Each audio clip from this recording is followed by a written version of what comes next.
Good job! That's play! I'm a guy that I speak from emotion.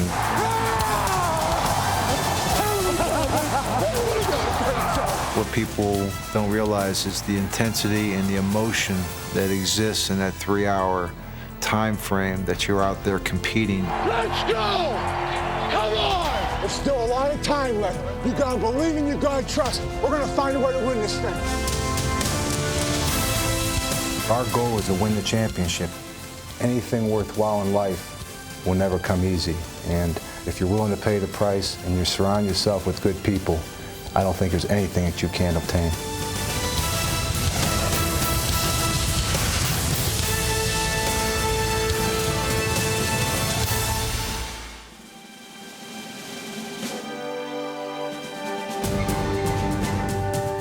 Pittsburgh's a sports town.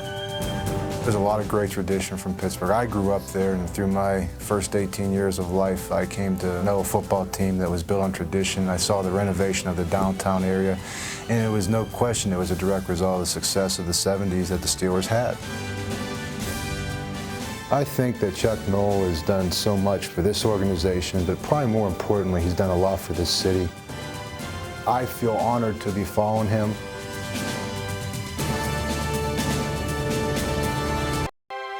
Obviously, in growing up here, I think that there's an appreciation of where people that have lived here all their life, where they've come from, and what they associate with.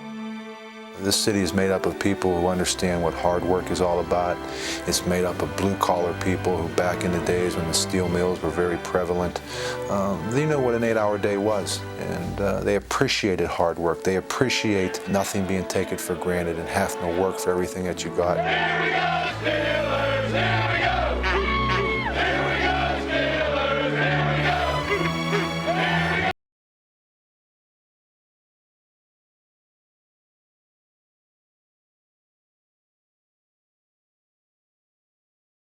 go! It's a physical approach to the game. It's a blue-collar approach to the game, and we think that's what typifies the Pittsburgh Steelers and the city of Pittsburgh. I'll tell you what, man. Just like any heavyweight fight, someone's got to throw the first punch. And I'll tell you what, let's not wait around. Let's deliver, not accept. Let's go.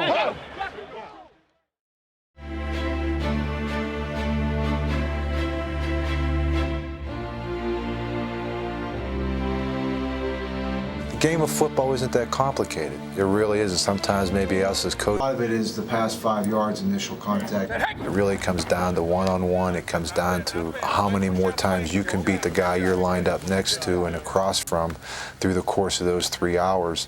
And I think the person that's most focused and the person that's able to persevere is the one that's going to be on top at the end. That's it. Keep those feet going. Let that man run. Let him run. I don't want to say it again. Let the guy run. The pads will be on soon enough. That's it. We put so much hard work during the course of a week. You put so much time in a training camp that when game time comes out. And play one play at a time. Don't worry about the last one. You hear me? Just play football like you can play football. It's fun.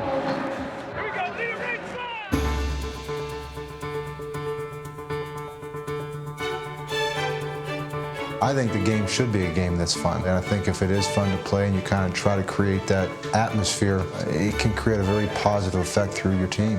One play at a time, feed off each other, and let's have some damn fun today. Let's go. Goal line. You okay? You want to score a touchdown? Yeah. Well, then go. First down 10. O'Donnell with a fake.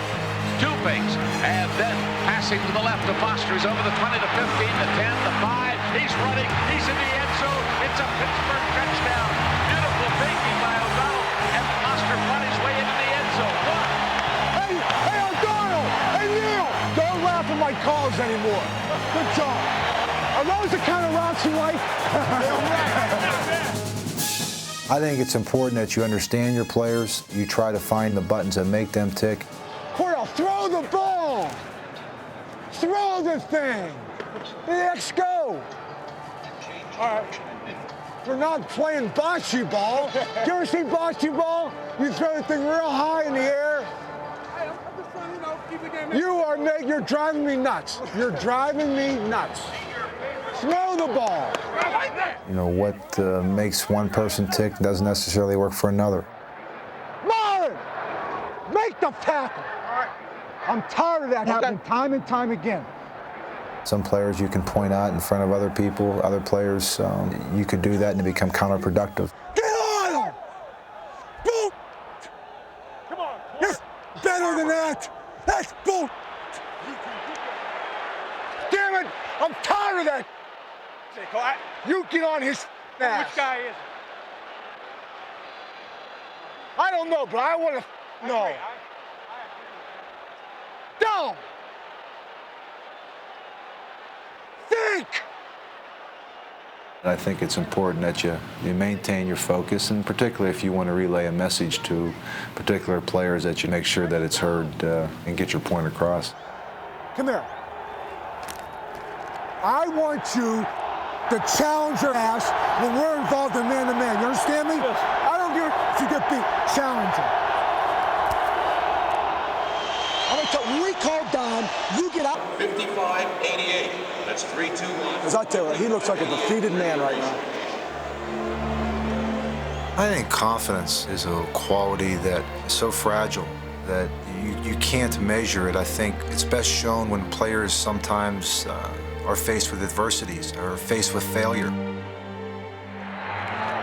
We are playing good right now on defense. I want to make sure you understand that. Hey, listen, but you can't control that, Greg. You can't control what took place. The one thing we can't control is for the next quarter and a half is dominate their ass. I know. You can't control. And don't let that dwindle into the next play.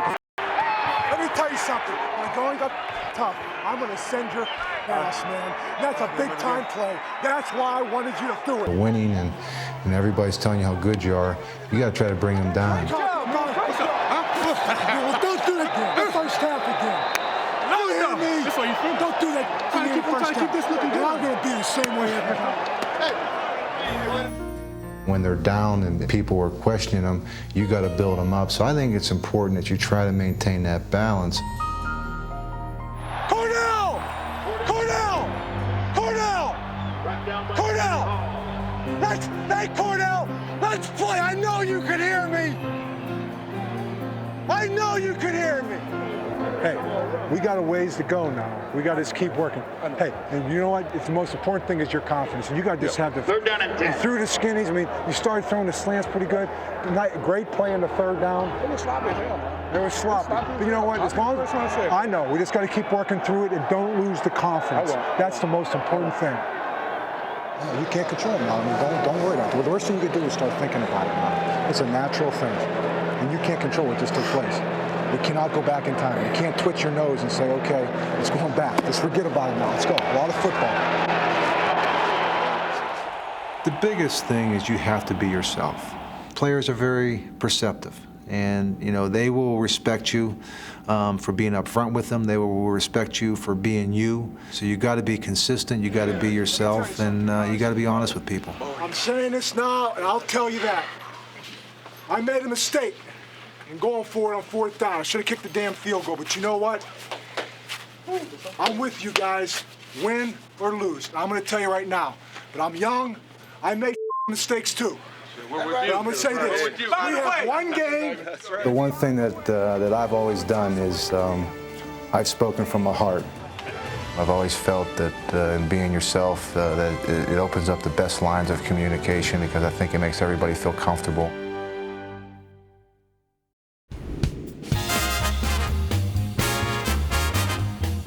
Hi, Kenny. How you doing? Thank you.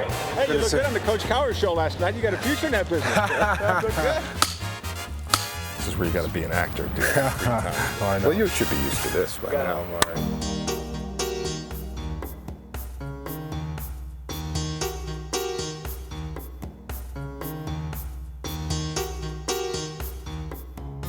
My greatest moment was having dinner with Adam Sandler and Henry Winkler, and then getting driven back to the hotel when I did The Waterboy.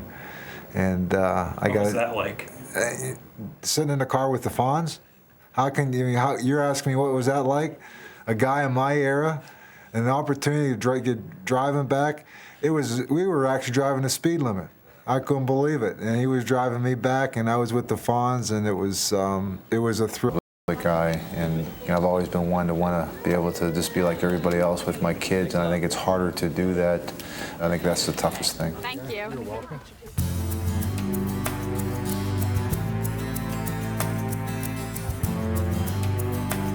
My family is number one to me.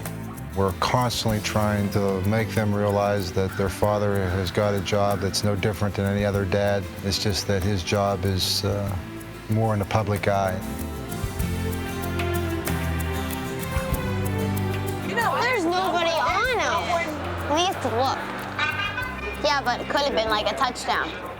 Talking about the best coach in the... Fancy things, he'll do like this garage shot, and then he'll do, off the backboard, one-hand rebound. Now, what's a garage shot? What does that mean? All right, he stands in the garage where the hoop's really we're pretty far away, and he'll have his toes in the garage, and he'll lunge forward and try to get, and most of the time he makes it too.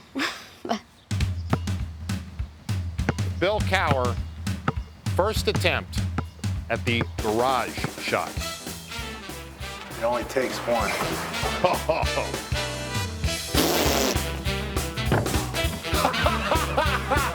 All right, there you go. Take two, the garage shot. Take two. We got a 9 o'clock flight tonight to get out of here. Here we go, Megan, give me this. This is the shot. This is it. This is it. The shot is The garage shot. infamous. Hey! Yes, there it is. All right. We got it. Thank you.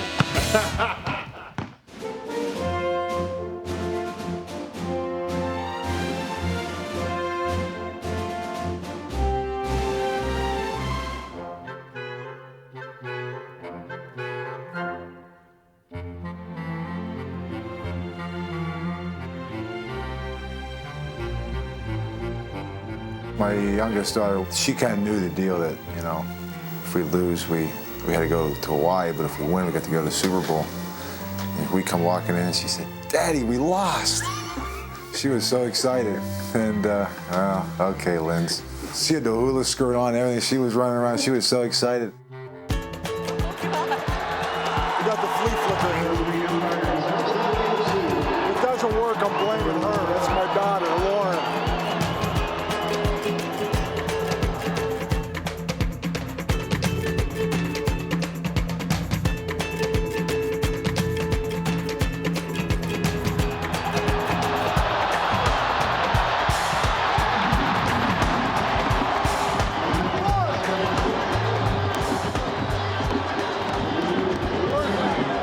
I think having the young girls is an ability really to keep things really in perspective.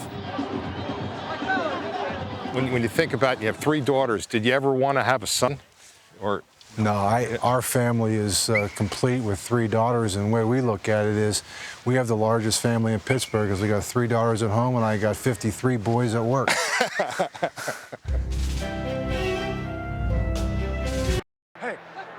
Hey, listen.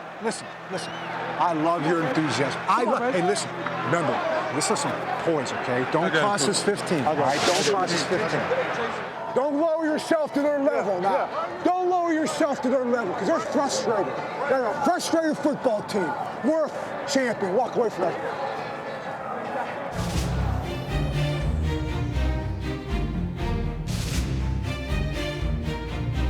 Who got you? 60. Did you see him? Evidently not. You all right? Yeah. All right. Welcome to the NFL. I think I'm going to get you guys off tomorrow. You think? Nice. My family's in town. It'll be nice. I'm going to do it because I think we need to get a little break and then regroup for Cincinnati. Yeah, we got exactly an hour. Sometimes that's part of the propositions of winning is that they have those 2 days off afterwards, and we give them off until Wednesday, and that's a motivating force. I'm going to give you guys off. I'm going to give you guys off. Sounds good. Sports is still about dealing with people and creating incentive, and sometimes it's a little thing that you can give them, that little bit of free time that that money can't buy, that they can spend and maybe sleep in 2 days as opposed to one, is a big incentive. Grab your hat. Huh? Already. Hey, one thing before you guys, I want to say this to you. Enjoy Christmas Eve. Enjoy Christmas morning, and we got to be back in there at 10 o'clock Wednesday to get ourselves ready. Grab your hat. I know, the 10 o'clock Wednesday. I may change. Grab your hat. Take your hat. 12 to the right. 12. Back. I'm going to say this right now. I'll see you guys 8:30 on Thursday morning.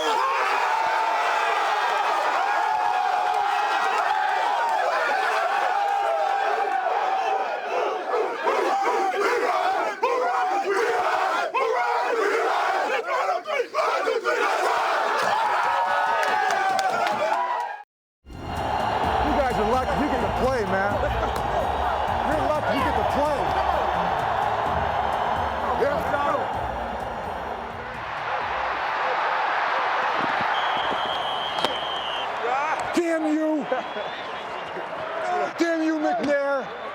The first time somebody's got me off my feet. Yeah. Ready, Mac? Ready. Like a champion.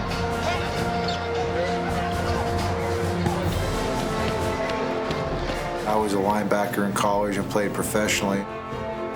Bill Cowher as a player was one who wasn't the most talented, one that was never very gifted with great speed or size, but a guy you can count on, a guy that was going to be there each Sunday, and a guy who would make the most of every opportunity that was given to him.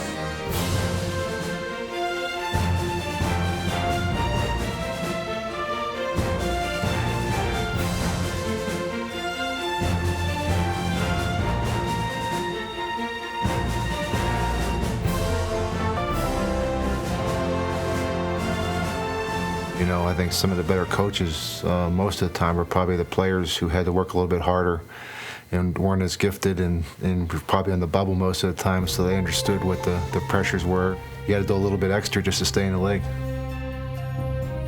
I got cut one time, was in Philadelphia, and I knew that it usually took place around 2 o'clock, and I knew that if I got past 2 or 3 o'clock I was okay, but around 2:30 I saw it slip under the door. And so I guess that's the one thing I will always remember, is knowing the process and staying up waiting for a piece of paper to be slipped under the door. Is there any easy way to tell someone they didn't make a team? It was difficult, but I think it was the best thing that happened to me. As a matter of fact, when I got cut from Philadelphia, I had a chance to go back down. I got my degree. I had one more semester to go, and actually kind of tinkered around with graduate assistant coaching. Was my first experience coaching. So it kind of allowed me, maybe it was like I call fate, and I believe in that. So it was probably everything was meant to be. 380. 380. Hey. I'd love one shot at you, Bettis. One shot. 20. Blue 20, son.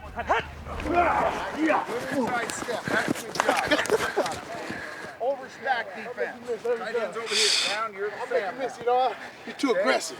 You're too aggressive. You better put a move on. I do like to hit players and interact with them a little bit, you know, and grab them or something, but it's really something that you don't think about. You just kind of, it's a reactionary type of thing. There's the snap, it's low, the placement, the kick is blocked! It's blocked! The Jaguars have won it! Jaguars have picked the ball up, racing down the sideline. There he goes, they're going to score!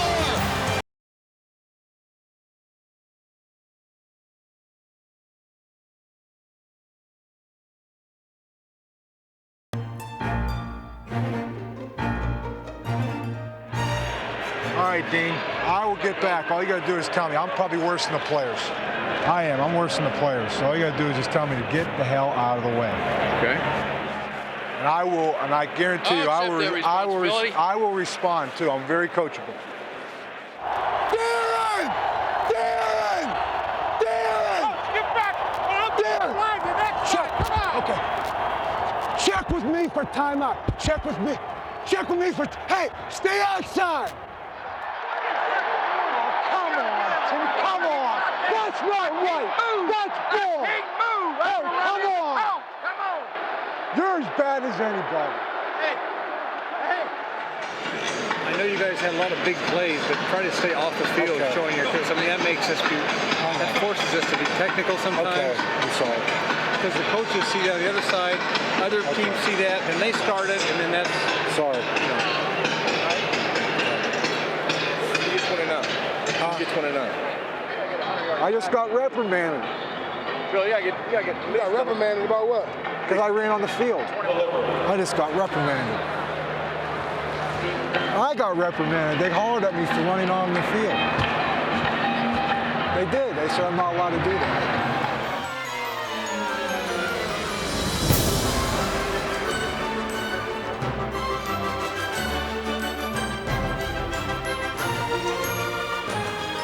The guy at Donnie Hampton's, he said, tell Bill to be careful about inciting the crowd. Just when on third downs, to get the noise up. He said, what official? Donnie is on the far side. I haven't done. Tell Donnie Hampton, don't worry about me inciting the crowd. I don't ever do that. He passed the message. He's talking about me inciting the crowd on third down. Well, when we were down there, I was looking over there and you had your head up. I know if you signal the defense. I'm doing like this. Okay, no. We got a game to referee first. Oh, I have never done it. I'm talking about this. I'm talking with people upstairs, and I use, I have more respect for the guys that can talk to you about it. I think their feedback is important. What is the ruling? The rule, coach, is that if he gets blocked into the ball, it's like he didn't even touch it. And he ended up not to. Huh? The guy was behind it. He pushed him from behind and pushed him into the ball. That's not a rule. Yes, it is. Bill. The guy, I promise you, it's a rule. It's like it never even touched anybody when he blocked him in. You get blocked into the ball, you're telling me if it touches him, if there's no touching him? Yes, by rule. All right. Can't argue the rule. Hey. For the most part, I truly respect, what they try to do for the game. And I know there's been times I've crossed the line, and I've regretted it. And here comes Cowher on a dead run from McCarter. And he's out there, sticking the photo in his face. Say, here, take a look. He won't take a look. He shoved it in his pocket. He shoved it into McCarter's pocket. I called, Gordon McCarter the next day and apologized to him because it really was a bad example I set for my kids, and that's when I first realized that. And because my daughter said something about, I'm glad you did that to the referee, Daddy, when I came in after the game, and I think it was at that point I realized I was wrong, totally wrong, because you don't treat anybody with disrespect. And so that was when I called him the next day and apologized. I know I'm a pain in the ass, but I can't change now. All right.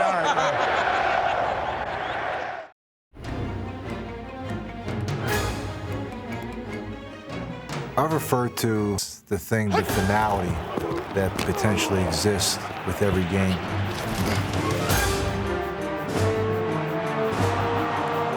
You have to understand that every opportunity to go out there, you got to have urgency in playing because you are so close, and you never know when you'll come back down that road again.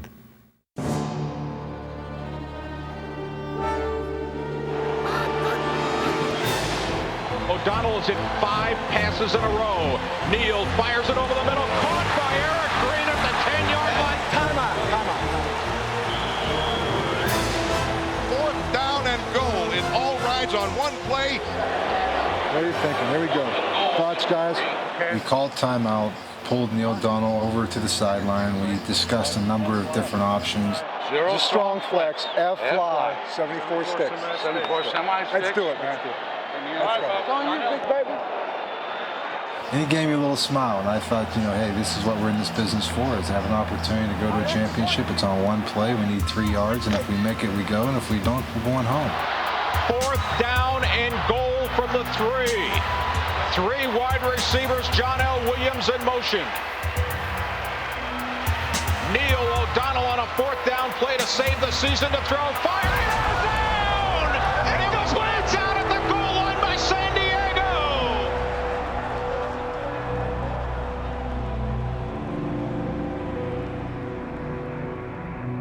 It's a very empty feeling to be so close, but yet so far away, knowing that you got to start back at 0 next season.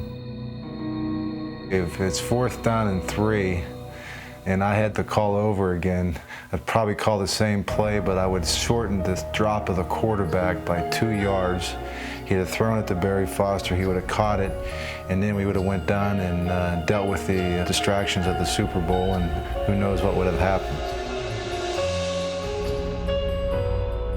And then walking into my office where my daughter was sitting there, and she just was really kind of upset and almost mad, and just looked up and said, "Daddy, why didn't you give the ball to John L. Williams? He could have got 3 yards."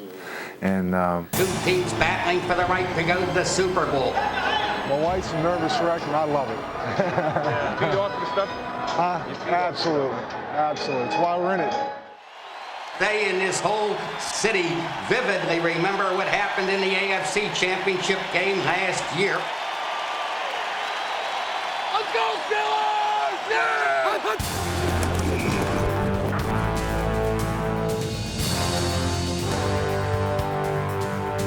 When the ball was at the 30-yard line after the Hallbar had run, and I said, you know, we're going to have to go through this again. That ball's going to be into the end zone.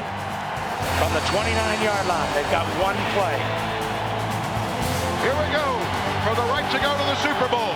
I just remember when it was snapped and he threw it in the air, I said, you know, this is 2 years in a row that I've got to wait while the ball's in the air to know the fate of whether we're going to the Super Bowl or not. And that was the longest 7 seconds of my entire coaching career. He has time and he launches a rainbow and it goes up and it's starting to come down to the end zone. And down there, it is juggled and in the end zone. Oh my God! The ball hit the turf. When I saw the officials' hands go horizontal and not vertical, it was kind of an overwhelming sensation at the time. The Steelers are headed to Phoenix, and this is one of the most unbelievable football games we have ever witnessed. Let's go, Billy. Good game, Billy.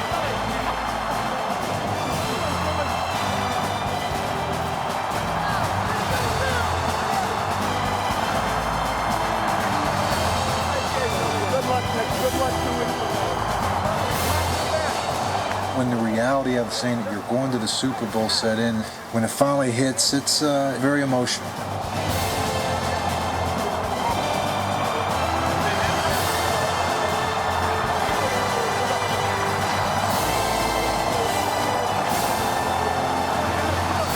It was kind of a poetic justice, so to speak, to be able to be in the same situation, but this time have the ball bounce our way.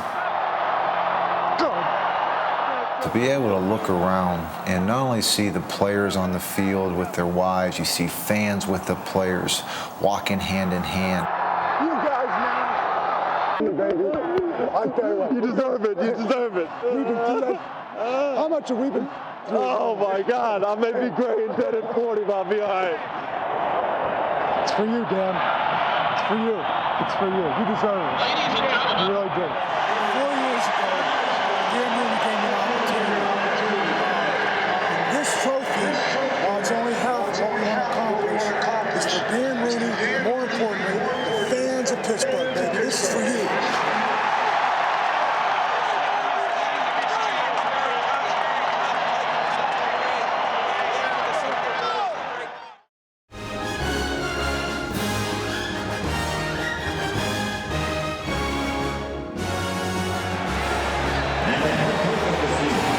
Please, 60 minutes and physical, right on this kickoff. I think we came out in the first quarter, for whatever reason, we really never got on track, offensively, defensively, or in the kicking game. The Cowboys lead the Steelers 13-0. Hey, lot of football, baby. Lot of football. Lot of football. Lot of football, man. Lot of football left. Let's go. Let's go. Lot of football. Lot of football, baby. The pleasing thing about it was how we responded. We're not overreacting to getting behind early, and it was kind of characteristic of our 1995 team. Touchdown Steelers! Pulling that ball in is Yancey Thigpen, and this place is on fire.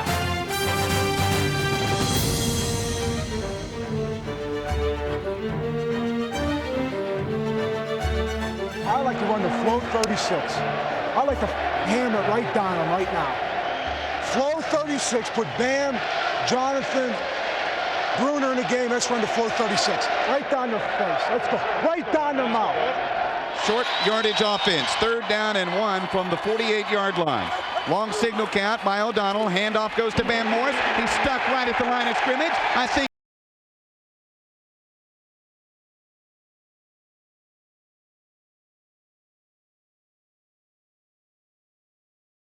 I did not too. And you don't have to second guess. Don't tell me about punting it because we were going for it. Cowher has got to.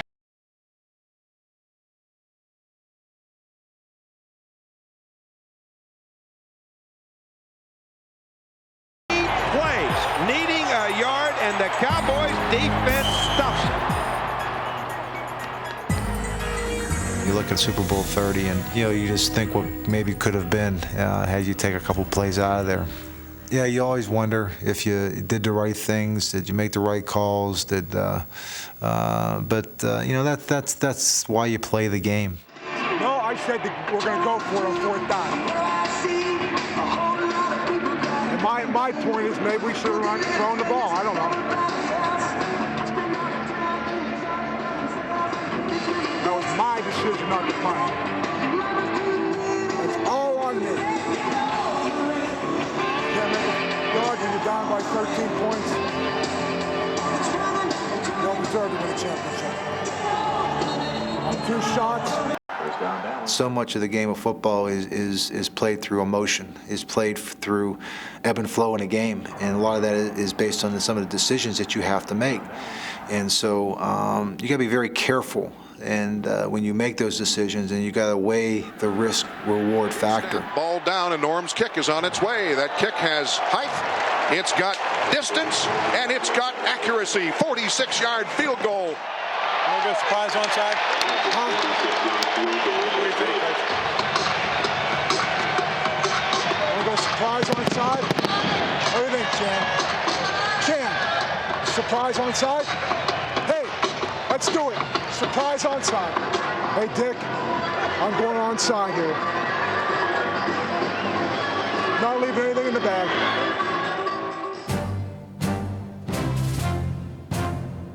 Kevin Williams and Brock Marion are the 2 deep, and the Steelers try an onside kick, and they got it, and a man running with the football at the 50, Dion Figures. How about that? Oh, that's a great call. Let's go! Let's go!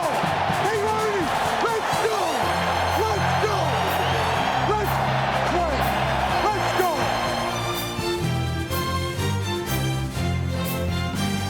And the Steelers trailing 20-10, threaten to 30. And the towel is twirling here in the Valley of the Sun. That was a gutsy call on the onside, though, right? Great call. Huh? Great call. It's close. I loved it. Got us into the game. Yes. Excellent. It's a ballsy call. That's a great call. Hey, you got nothing to lose. You know what? Let's go. You know why? Because I trust you. That's why I went through on 4th down here, man. I trust you guys in defense.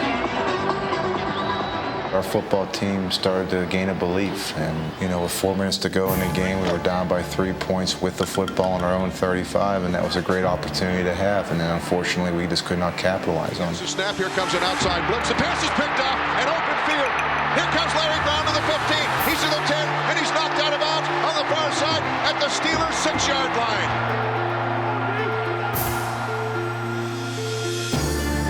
Second and goal from the 4. Handoff Emmitt Smith on the right-hand side. Touchdown. Emmitt Smith scores. The Cowboys should have it with that touchdown. It's a little timeouts. It's been a great season. We'll see you next time.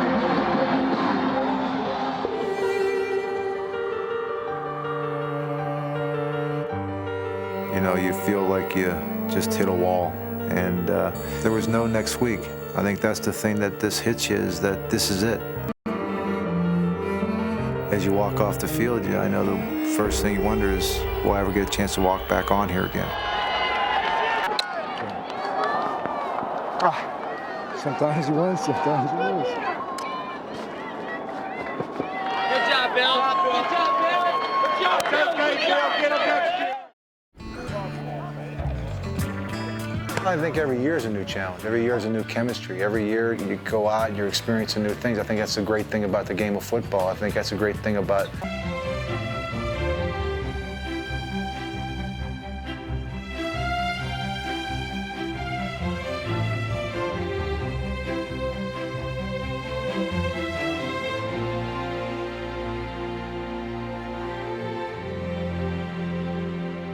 I don't want to be the first one to congratulate you, but congratulations on number 50.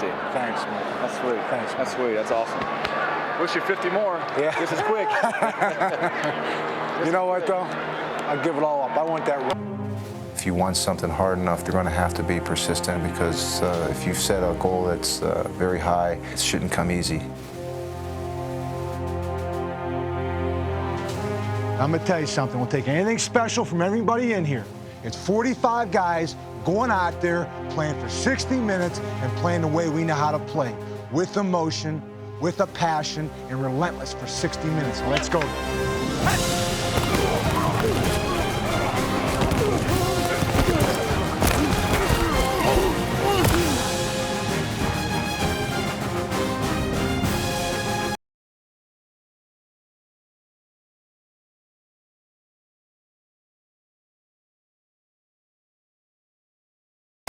He throws it for the end zone on a double move, and there's a touchdown to Hines Ward.